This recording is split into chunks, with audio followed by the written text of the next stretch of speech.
And we are live. Thank you, everybody, for joining this session, Leveraging Appreciative Inquiry for Effective Leadership. I'm super excited about this one because I'm a big fan of Appreciative Inquiry. Our first presenter today is Gabriel Clevenger, who's the Assistant Vice President of Enrollment for Champlain College. Gabriel has held a variety of roles throughout the higher education, strategic alliances, and workforce development landscape over the last 15 years.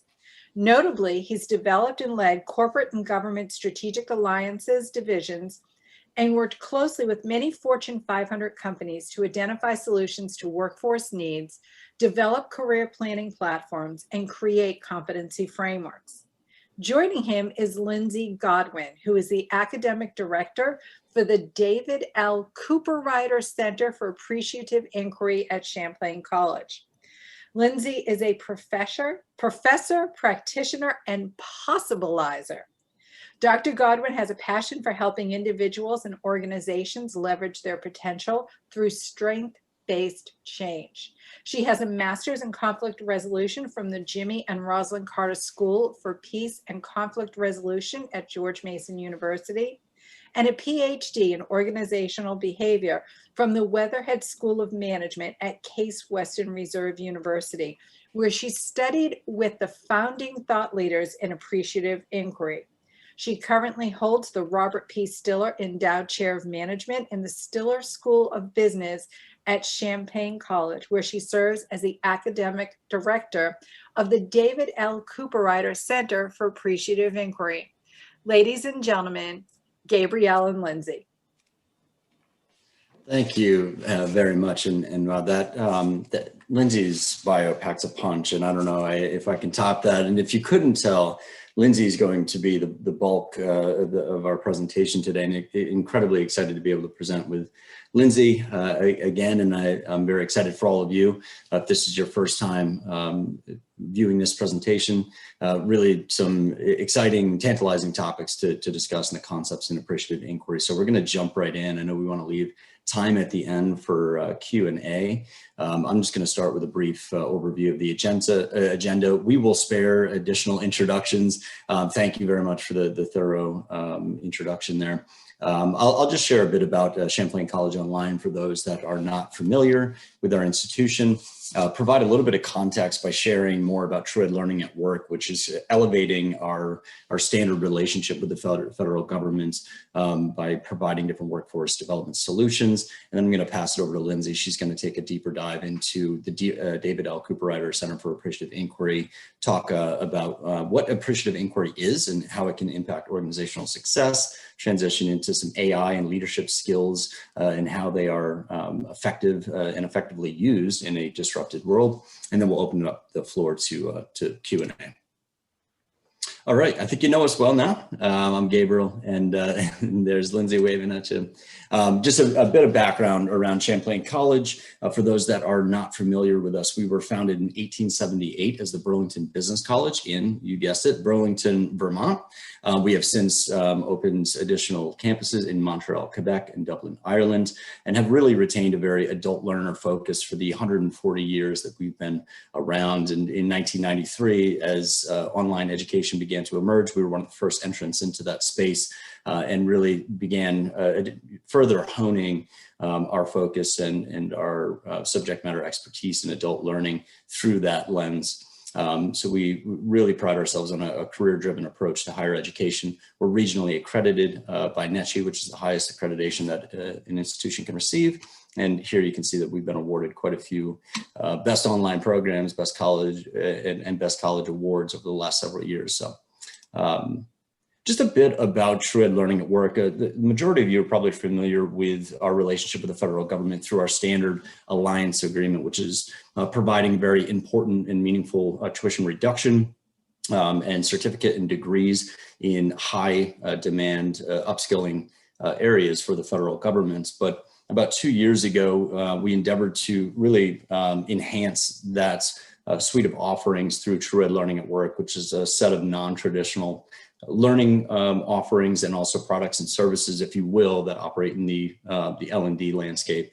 I will not spend a lot of time on this because I want to get to the meat of today's presentation, but it's important context specifically related to Champlain Stackables, as you may find that you are so compelled by Lindsay's presentation today that you want to further a conversation with us about how to bring the concepts of AI into your department, into your agency, and you can do that through a Champlain Stackable. We'll talk about how to actually execute on that at the end of this presentation. But very briefly, Champlain Activate is our ability to come in as an institution, look at the very valuable internal training that you've created and that you deliver, and potentially assess that for college level credit at Champlain College Online. Champlain On Demand is a full range of short form self-paced learning options. Think of these literally as on-demand, non-instructor led and very competency specific.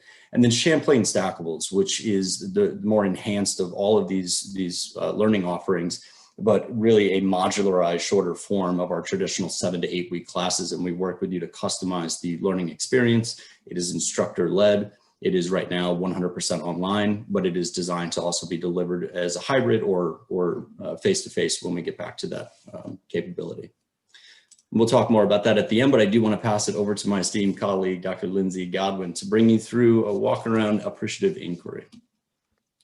Thanks so much, Gabe, and thank you everyone for taking time to join us today. I'm really excited to be here in virtual space with you.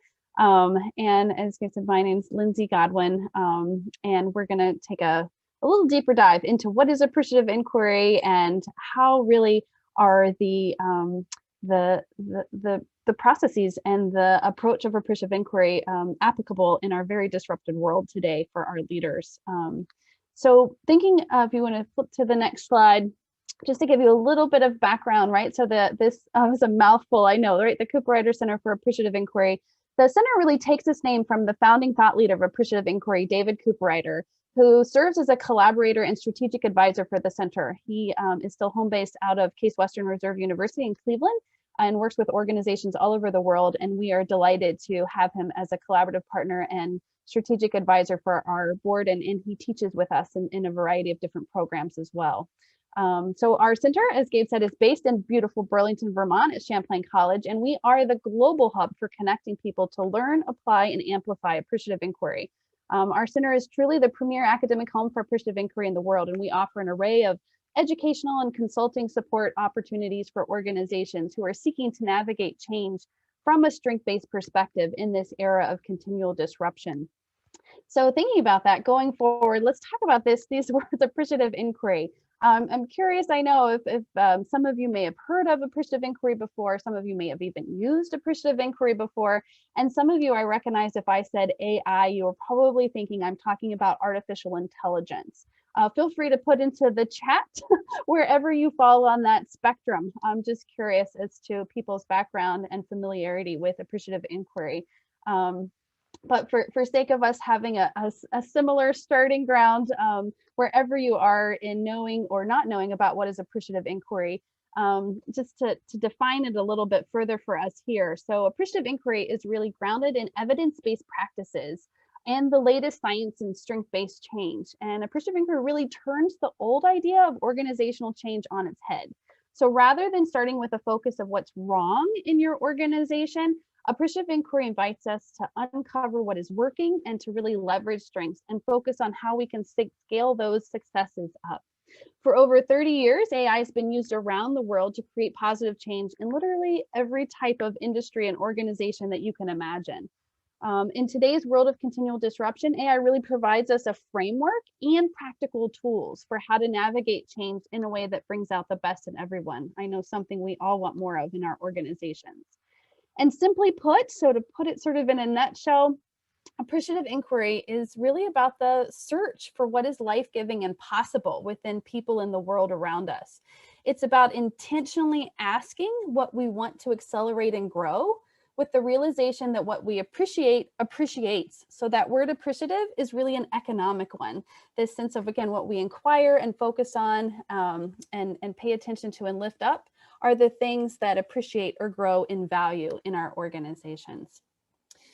So going forward there, I think it's always important too, when we are defining what is appreciative inquiry. I know if you've just heard about it, or even if you've been exposed to it in the past, sometimes there's some misperceptions and myths, I think, that get wrapped up in appreciative inquiry. And I just always find it important to do a little debunking of myths as we dive into understanding what is appreciative inquiry, and really how can we bring it into our organizations in a way that creates meaningful change.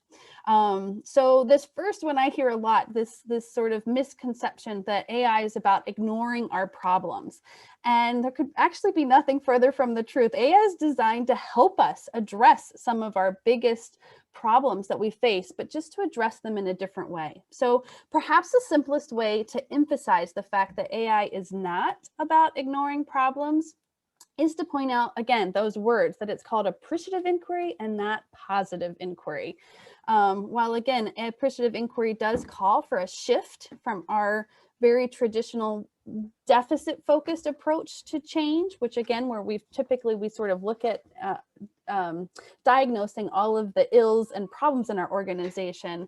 And appreciative inquiry really invites us to take this a different approach, a strength-based approach. It is not about simply asking people to turn a frown into a smile.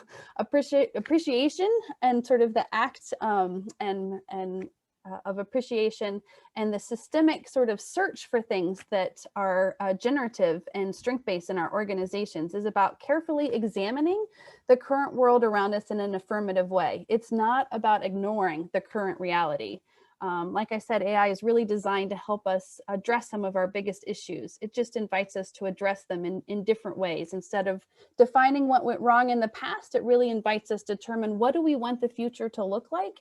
And how can we leverage our strengths and assets in our organizations, especially those things that maybe have been untapped and underutilized in the past, to help us move forward. And again, today, people are using appreciative inquiry in a variety of different capacities. And it's, as I said too, it's not a single methodology. So sometimes there are people that have taken the approach of appreciative inquiry and have used it from the interpersonal level to the group level to the whole system level. There are tools and methodologies called like the Appreciative Inquiry Summit that is really designed to bring a whole system together to do strategic planning together. To people bringing this into appreciative coaching, so one-on-one coaching and employee development processes. People have brought this into families, into parenting, into strategic planning, taking the classic SWOT. Some of you are probably familiar with the SWOT analysis, and reframing that from an appreciative perspective called SOAR, strengths, opportunities, aspirations, and results. Again, moving us in a strategic direction, but again, with that focus on what we want more of. Like I said, people are using appreciative inquiry today to address some of the biggest challenges they're facing in organizations, from justice, equity, and diversity work, to downsizing, to really reimagining what do we want the future of the workforce to look like as we navigate this disrupted world that we're living in. Up here, this slide is just a little bit of a taste. It's sort of the tip of the iceberg of just some examples of the wide variety of organizations, literally, again, around the world, different sectors. Every sector you can imagine has applied appreciative inquiry in a variety of different capacities. I recently just wrapped up a project with our colleagues here in Vermont at Ben & Jerry's, doing some reimagine work with them on thinking about, I don't know, what would the future of retail look like in a world that where people, our customers, are accessing services like getting an ice cream cone in a different way. So really excited from education to, and again, some of the original work, like I said, 30 years ago, appreciative inquiry has been around. Some of that original work actually came out of the Cleveland Clinic, which is one of the top medical facilities in the country, if not the world, and they continue to use appreciative practices there today. So again, lots of different cases and examples. Would love to follow up if anybody's looking for specific ways that people have applied appreciative inquiry in different sectors. We have a variety of different cases and illustrations that we would be happy to follow up and share. some of the different sort of looking at, so this sounds great, right? But so what does this really lead to in organizations? Leads to a variety of really great outcomes that we've seen in organizations. Research is really showing that organizations that have applied appreciative inquiry have increased levels of employee and customer engagement, empowerment, self-efficacy, and resilience.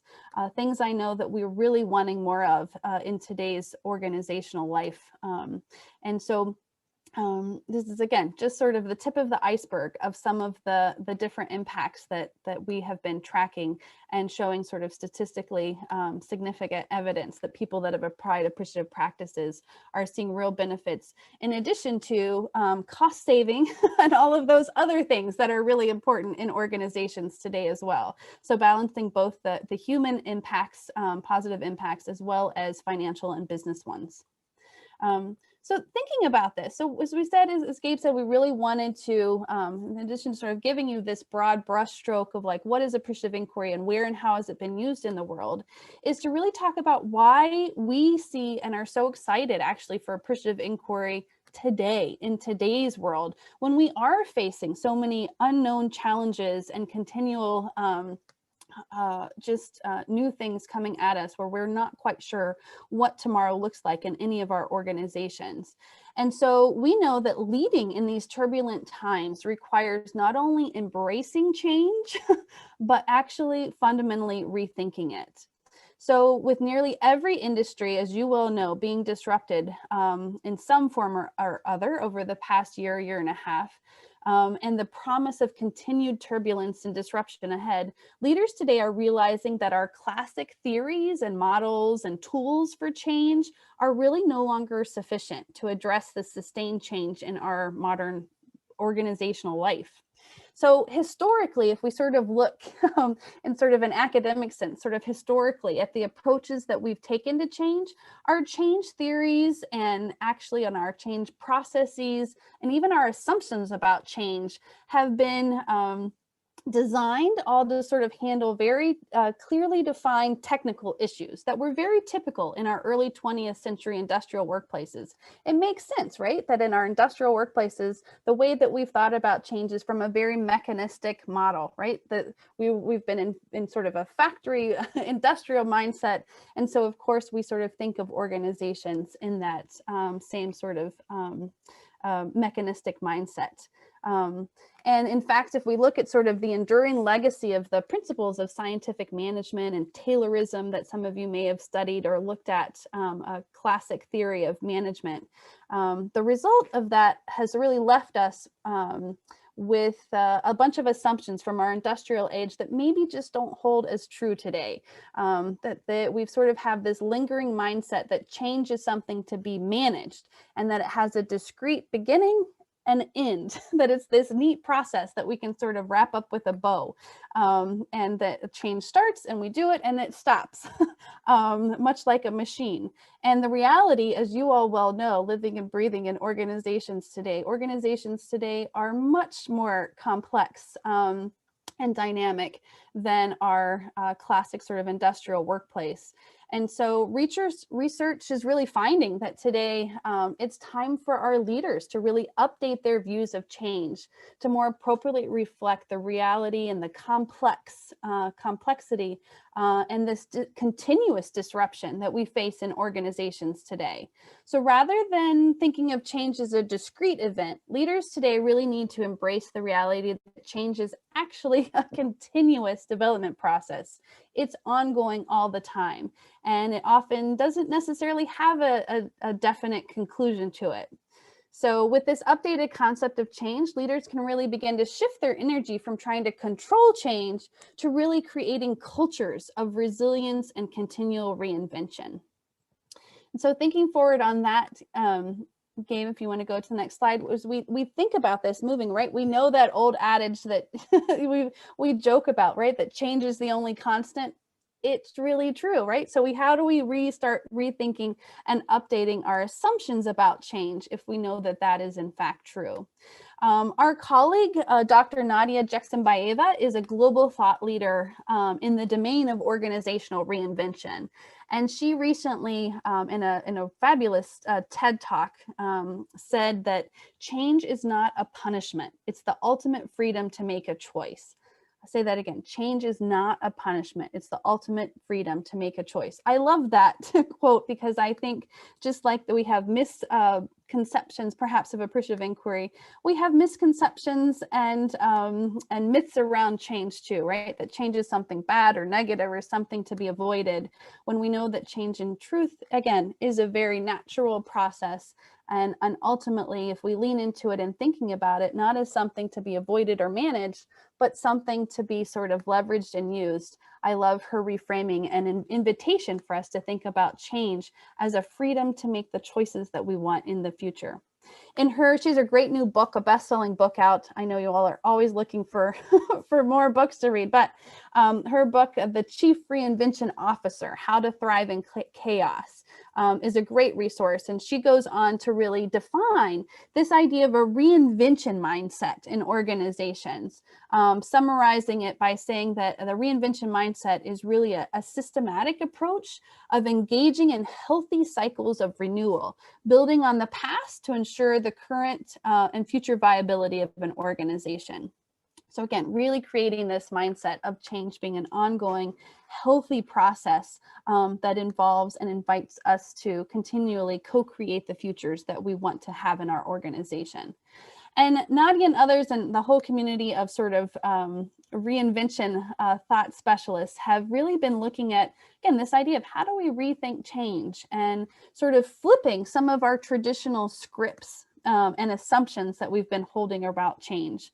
Again, recognizing that change is constant, as we just said, but this idea that maybe we need to break norms before somebody else does. So we used to sort of pretend or think, right, if it's not broken, don't mess with it. And really, we're starting to realize that sometimes we have to break and change things even when they are working, so that we're continually moving forward in a world that is gonna, if it's not broken today, it might be broken tomorrow. So how are we continually keeping our eye on that future horizon? And really creating these systems that are proactive in inviting us to think forward and continually create new things in our organizations. And while we're doing that, though, that we are continually retaining the best of the old and bringing that forward, even while we foster the new, so that it's not about continually looking again about what's wrong, but how are we asking this different question about what is right and how do we want to bring that and scale that forward into the future. So thinking about all of that, sort of this idea that really the whole call and the whole sort of aim of leadership today is evolving, which I know is both somewhat maybe challenging, but it's also really exciting to think about that leadership is no longer really about driving toward known outcomes. It's about continuously unleashing new possibilities. I just love this quote recently from a training industry article, but again, really looking at, how do we do this? How do we create cultures where we are continuously unleashing new possibilities? And for us, that's where appreciative inquiry comes in. And as we said, is just aligned perfectly for this reality that we're facing in organizations. And appreciative inquiry really provides us a framework and a set of competencies and skills that leaders can use to do just this work, to continuously unleash new possibilities in organizations. So if you want to flip forward to the next slide, we can talk about those specific leadership competencies.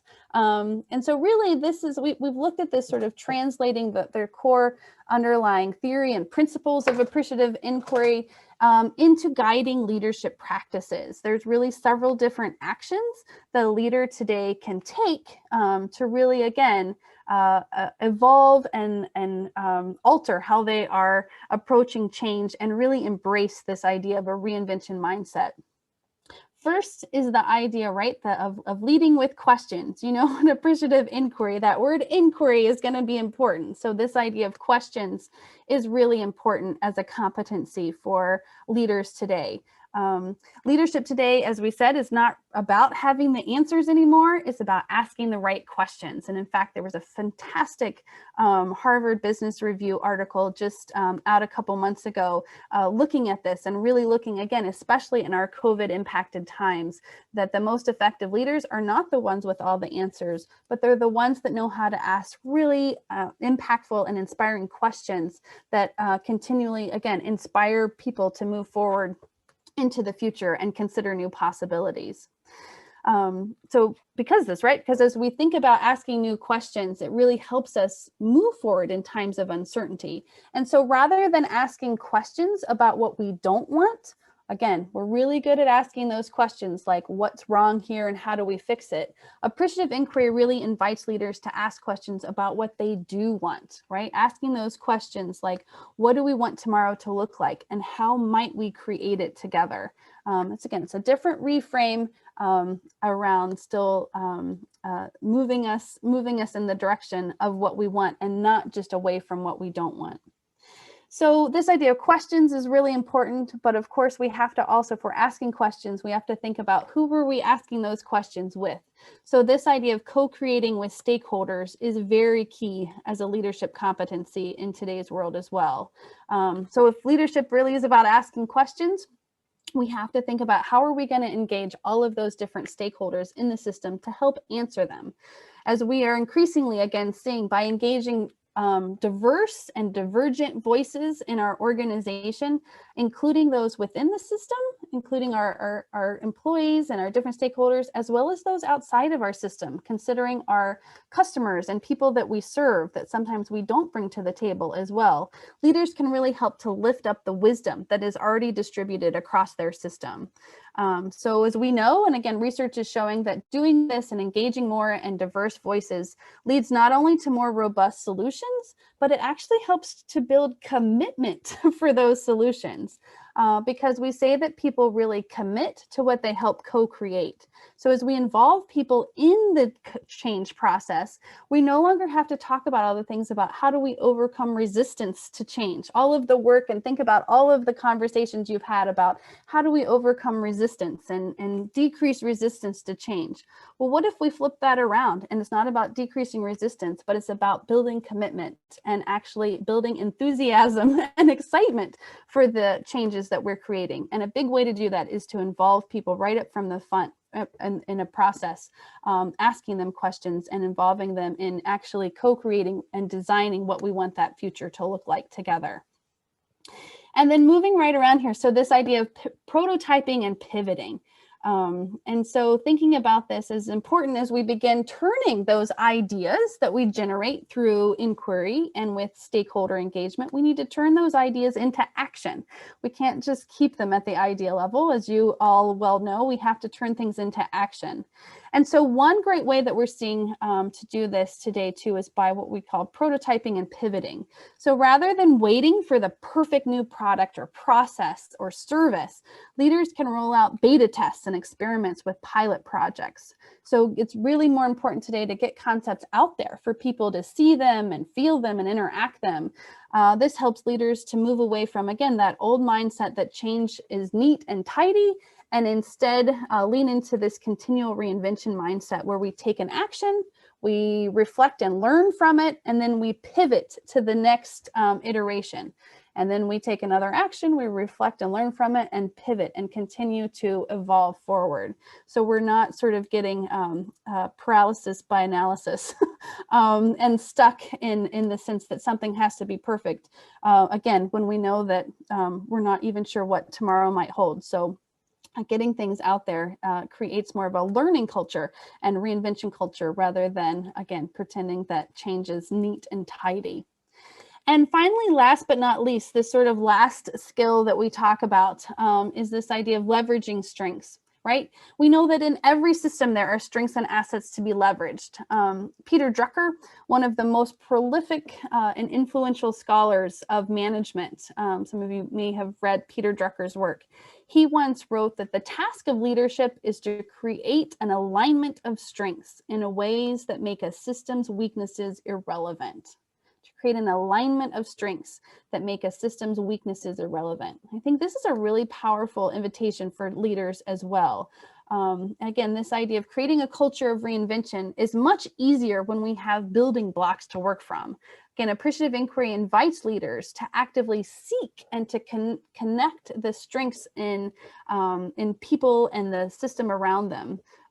By uncovering and aligning these strengths at both the individual, team, and whole system level, leaders can really lift up what is working as a starting point for building the new. This approach feels better, we know, than focusing on weakness, but there's also a lot of science really behind the recognition that coming from a strength-based perspective and activating sort of these positive affective states like pride and excitement, that we're actually better decision makers.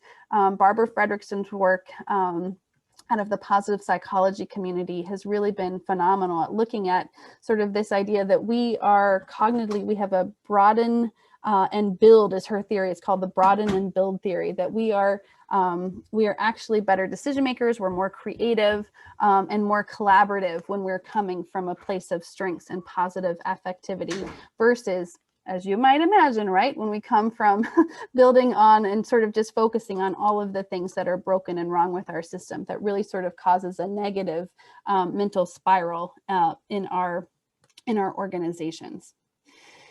So thinking about this, right, there's lots of stories of impact of appreciative inquiry. There's that quote from Peter Drucker, again, colleagues of ours, Brody and others at McKinsey that have used appreciative inquiry. Again, just they said simply that they like it because it works in organizations. Again, lots of great stories and examples of, again, just of a wide variety of organizations using appreciative inquiry. Some of our colleagues, one of a classic story that I love, the work at British Airways several years ago, where again, they had a problem that they wanted to solve. They started out with this realization that they were having, if many of you have traveled before, maybe have had the experience of your baggage being lost and the negative impact that can have on you as a customer. And so British Airways sort of came and wanted to address this problem. How do we lose less bags, right? How do we reduce our baggage loss in our organization? And they realized through sort of doing this work and taking an appreciative stance, it wasn't just about what did they don't want.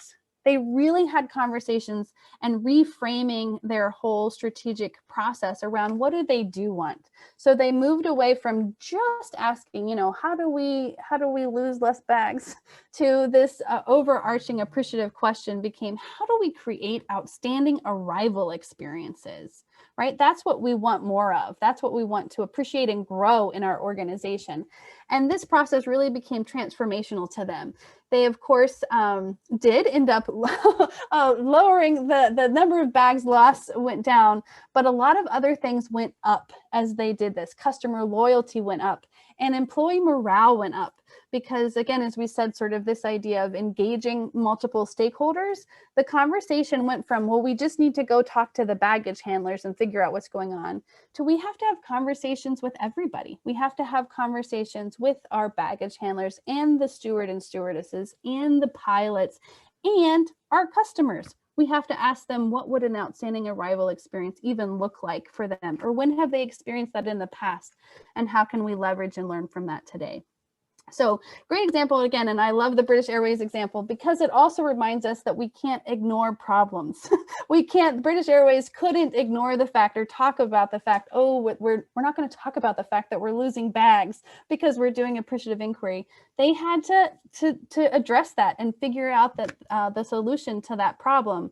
But again, they were doing it in the context as they were moving toward what they wanted and not just away from what they didn't want.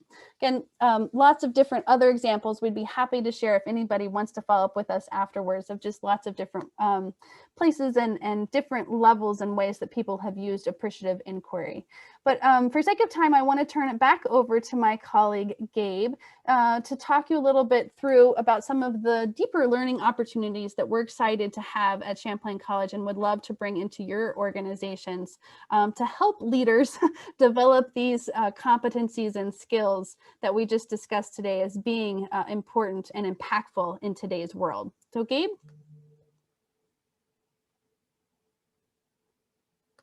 And you're muted, my friend. It's the classic Zoom mute. There you come.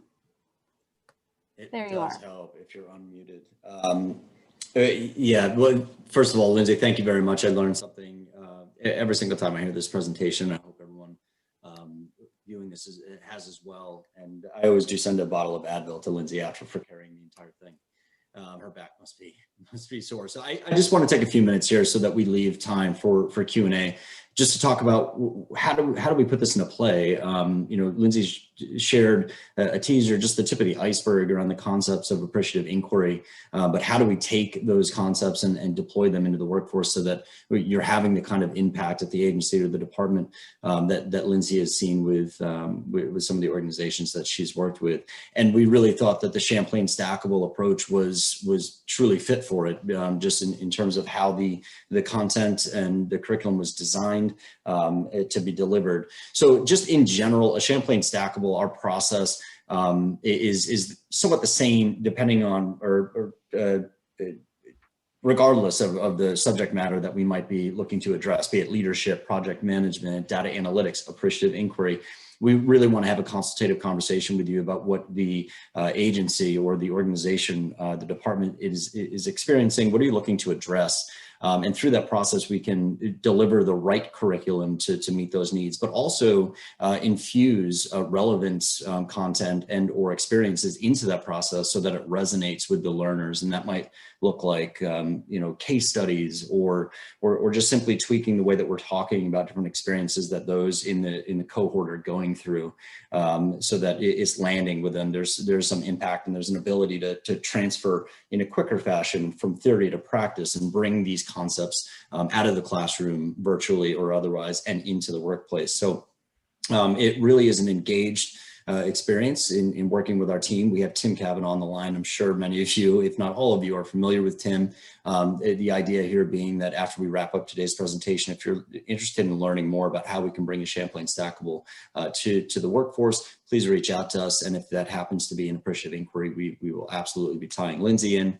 And there are a whole host of ways in terms of how we deliver this. The AI model is a bit more prescriptive, and Lindsay's going to speak to that in just a second here. And if we are flagged for time here, please feel free to jump in and let me know, or if there are questions on the other end. But I will just let you know that we do have this one-pager available for download either now or at the end of the presentation. And this is a brief overview that might help to spur on that conversation with myself or Tim or Lindsay, and the 3 different modules that are available either individually or stacked together, as the name suggests, in which case you could walk out of that with CEUs and with an appreciative inquiry certification. So just very quickly here, I'll let Lindsay just speak to what the AI in your organization might look like. Yeah, and we're so excited about being in this format of the stackable version, as Gabe said, to bring into your organization this information and these tools and skills in a way that works best for your learners in your organization. We have a series specifically for the AI stackable, as Gabe was saying, sort of 3 different modules. They are each 4 weeks in length and completely online. Sort of starting with that foundations, a deeper foundations in the theory and practice and the science of strengths, as we were mentioning. And then that second module really sort of going into specific tools. How do you apply this at the interpersonal, the team, and that whole system strategic planning sort of tools and methodologies that you can use. And then finally moving into sort of actually designing and creating your own application in your organizations that are meaningful. And as Gabe said, sort of taking these 3 modules taken together, they are available for CEUs and ultimately can be applied for a professional certification in appreciative inquiry from the Cooper Writer Center. Again, and we can look at if there's specific modules or different elements of that to modify it, as Gabe said, that would make the most sense to really support what is going to be impactful learning and application in your own organization. And yeah, as Gabe said, this is just more what we'll happily share the handout, but just getting into some of the more the topics is just sort of a little bit of an overview. And as we said, it is designed that it can be delivered completely online, but we can also work with your organizations. We've also delivered specifically the Appreciative Inquiry certification content in a face-to-face application, and hopefully we're able to do that again in the future, as well as thinking about hybrid models with your organization.